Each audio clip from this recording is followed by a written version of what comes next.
Pinag-iingat ang mga Pilipino sa Congo at Uganda dahil sa Ebola outbreak sa dalawang bansa. Yan ang agenda report ni Pierre Pastor.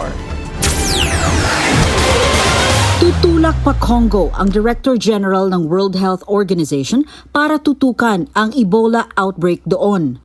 Together with the DRC government, the UN and its partners continue scaling up the response to the ongoing crisis.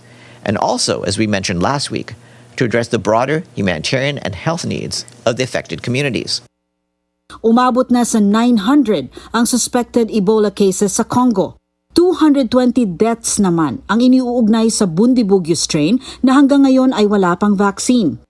Dahil sa outbreak sa Congo at kalapit na Uganda, pinapayuhan ng Embahada ng Pilipinas sa Nairobi ang mga Pinoy sa dalawang bansa na huwag munang bumiyahe sa mga lugar na apektado ng virus.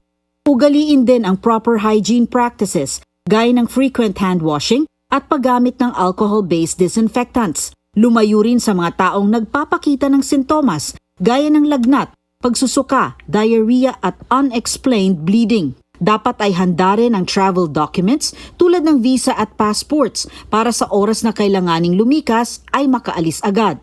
Hinihikayat din ng embahada ang Filipino nationals sa Congo at Uganda na magparehistro sa online mapping system at regular na i-update ang kanilang contact details para mabigyan ng agarang tulong.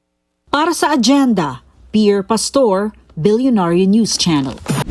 Manatiling nakatutok sa Billionario News Channel. Sumubaybay sa aming social media accounts at mag-subscribe sa aming YouTube channel para sa mga bago at eksklusibong balita.